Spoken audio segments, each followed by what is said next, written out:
퇴근길에 누가 한마디 던지고 갔는데 그게 머릿속에 박혀서 새벽 2시까지 잠 못 드신 적 있으세요? 50만 부 베스트셀러 정문정 작가의 무례한 사람에게 웃으며 대처하는 법 핵심만 11분으로 압축했습니다. 이 책의 가장 강력한 한 문장이 뒷부분에 나오는데 이걸 알면 오늘 밤부터 무례한 사람이 두렵지 않게 됩니다. 그 문장은 마지막에 풀겠습니다. 먼저 한 가지 솔직한 질문부터 드릴게요. 무례한 한마디를 들었을 때 그 자리에서 단호하게 받아치는 사람이 있는 반면 왜 어떤 사람은 그날 밤 침대에서 혼자 그 말 곱씹으며 분해할까요? 정문정 작가는 이게 성격 문제도 아니고 의지력 문제도 아니라고 말합니다. 실제로는 우리가 어릴 때부터 배운 한 가지 잘못된 학습 때문입니다. 우리는 어릴 때 어른들에게 들었습니다. 화내지 마라, 참아라, 둥글둥글하게 살아라. 그래서 누가 무례하게 굴어도 일단 미소부터 짓고 봅니다. 그리고 그 미소가 끝난 자리에 분노가 남습니다. 그 분노가 자기 자신한테 향합니다. 왜 그때 한마디 못했지? 왜 나만 이렇게 당하지? 이게 무례한 사람의 진짜 무서움입니다. 그들은 한 번 찌르고 떠나는데 우리는 그 자리에서 며칠을 혼자 싸웁니다. 정문정 작가가 가장 먼저 알려주는 그 첫 번째 무기, 다음에 풀어보겠습니다. 첫 번째 무기는 너무 단순해서 충격적입니다. 그건 바로 되묻기입니다. 누가 무례한 말을 던졌을 때 받아치지 말고 똑같이 갚아주지도 말고 그냥 한 박자 늦게 이렇게 묻는 겁니다. 방금 그게 무슨 뜻이에요? 또는 다시 한번 말씀해 주실래요? 단지 이 한마디입니다. 근데 이 한마디가 무례한 사람에게는 가장 무서운 무기입니다. 왜냐하면 무례한 말은 던질 때는 쉽지만 되받아 설명하라고 하면 본인 입으로 다시 말해야 하거든요. 그 순간 공간이 멈춥니다. 옆에 있던 사람들이 그 말을 다시 듣게 됩니다. 본인 입으로 2번 뱉으면서 본인이 한 말이 얼마나 이상한지를 본인이 가장 먼저 알게 됩니다. 정문정 작가는 이걸 상황 객관화라고 부릅니다. 감정으로 받지 말고 질문으로 돌리라는 거예요. 그러면 무례한 사람은 자기가 던진 칼을 자기가 다시 잡아야 합니다. 이 한 가지만 익혀도 직장 분위기가 달라집니다. 근데 이건 시작에 불과합니다. 두 번째 무기는 이거보다 더 직접적입니다. 두 번째 무기는 거울 전략입니다. 상대가 사용한 그 부적절한 단어를 그대로 받아서 돌려주는 겁니다. 예를 들어볼게요. 누가 회의 중에 이렇게 말했다고 해봅시다. 김 대리는 머리가 좀 나쁜 것 같아. 예전 같으면 우리는 그냥 어색하게 웃거나 못 들은 척 했을 겁니다. 정문정 작가가 알려주는 방식은 이렇습니다. 머리가 나쁘다고요. 정확히 어떤 부분에서 그렇게 느끼셨는지 여쭤봐도 될까요? 이 한마디에서 2가지가 동시에 일어납니다. 첫째, 상대방이 한 무례한 단어를 모두에게 다시 들려줍니다. 둘째, 그 말을 한 사람이 자기 입으로 그 말을 풀어내야 합니다. 거의 100% 변명을 하거나 농담이었다고 빠져나갑니다. 이 순간 권력 관계가 뒤집힙니다. 무례를 던진 사람이 갑자기 해명하는 사람이 됩니다. 정문정 작가는 이걸 그대로 들려주기라고 부릅니다. 폭력이 아니라 그저 거울일 뿐인데 효과는 칼보다 셉니다. 근데 한 가지 의문이 생깁니다. 만약 이마저 안 통하는 사람이 있다면 어떻게 해야 할까요? 그 답이 다음에 있습니다. 세 번째 무기는 무성의한 반응입니다. 예상하셨을 것 같은데 정문정 작가는 무례한 말에 정성스럽게 반응하지 말라고 합니다. 우리가 자주 하는 실수가 뭔지 아세요? 무례한 말을 들으면 마음속에서 즉시 반박이 시작됩니다. 아니, 그게 아니라요. 사실은 이런 거예요. 저는 그 의도가 아니었고요. 이렇게 한 줄 한 줄 정성스럽게 변명을 합니다. 근데 이게 함정입니다. 무례한 사람한테 정성을 쓰면 그 사람은 자기 말이 가치 있다고 인정받은 것처럼 느낍니다. 그래서 정문정 작가는 정반대 전략을 권합니다. 그냥 네, 그래요. 알겠어요. 같은 매말은 단답으로 끝내라는 겁니다.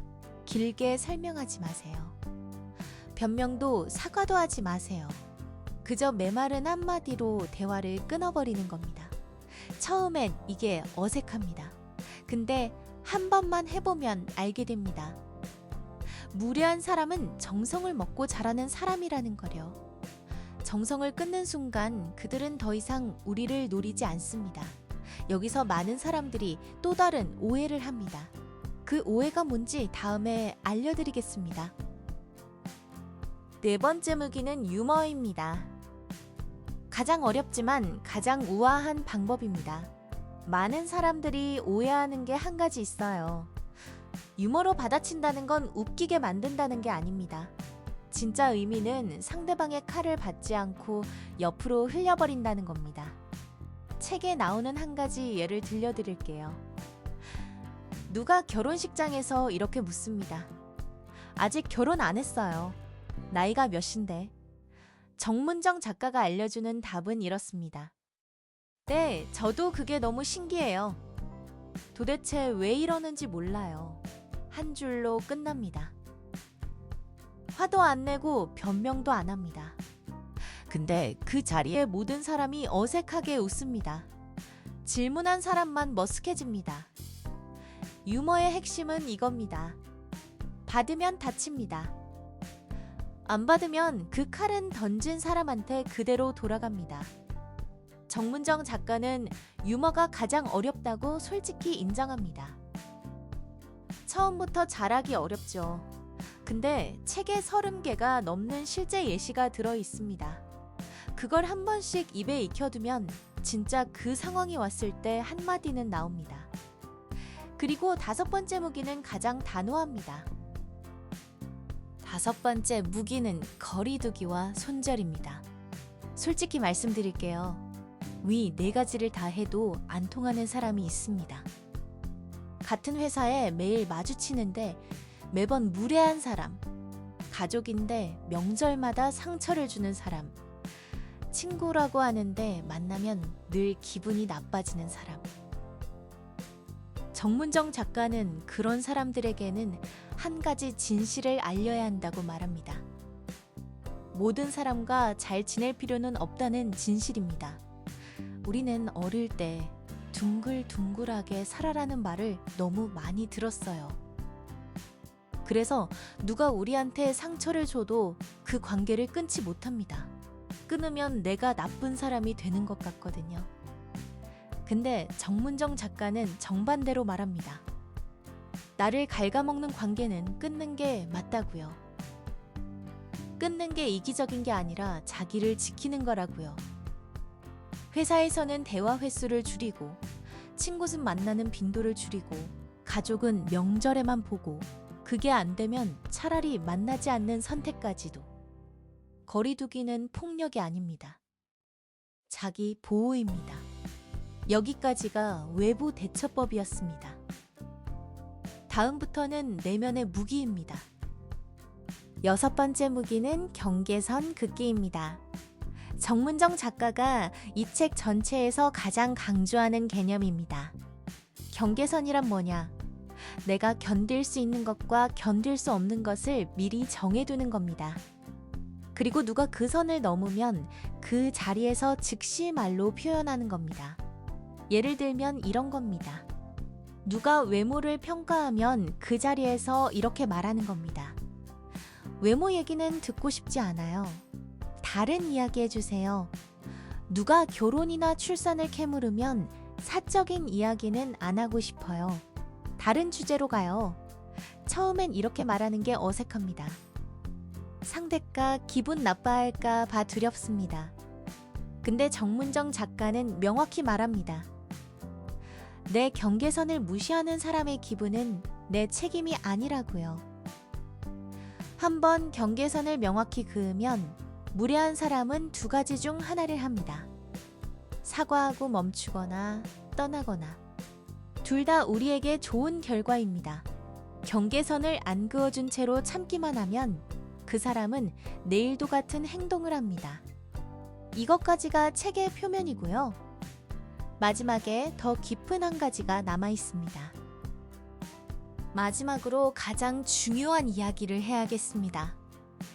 위에서 알려드린 6가지 무기는 사실 다 도구일 뿐이에요. 진짜 핵심은 도구가 아니라 우리 안의 한 가지 변화입니다. 정문정 작가는 책 후반부에 이렇게 말합니다. 무례한 사람한테 휘둘리는 진짜 이유는 우리 안에 있는 한 가지 믿음이라고요. 그 믿음은 이것입니다. 다른 사람이 나를 어떻게 보느냐가 내 가치를 정한다는 믿음. 이 믿음이 있는 한 우리는 평생 무례한 사람의 한마디에 흔들립니다. 왜냐하면 그 한마디가 내 가치를 정한다고 믿으니까요. 정문정 작가는 이 믿음을 깨라고 말합니다. 누가 나를 어떻게 평가하든 그건 그 사람의 의견일 뿐입니다. 내 가치는 그 의견과 무관합니다. 이 한 가지를 진심으로 받아들이는 순간 무례한 사람의 말은 더 이상 칼이 아니라 그저 소음이 됩니다. 위 6가지 무기는 그 소음을 더 작게 만들어주는 도구일 뿐이에요. 진짜 무기는 내 안에 있는 그 한 가지 단단함입니다. 무례한 사람한테 받은 한마디로 며칠을 곱씹는 시간, 그게 가장 큰 손해입니다. 정문정 작가의 무례한 사람에게 웃으며 대처하는 법은 50만 부가 넘게 팔렸습니다. 이유는 단순합니다. 모두가 같은 통증을 갖고 있기 때문이에요. 오늘 영상이 도움이 되셨다면 구독과 좋아요 눌러주시고 더 깊은 이야기는 책으로 직접 만나보시길 바랍니다.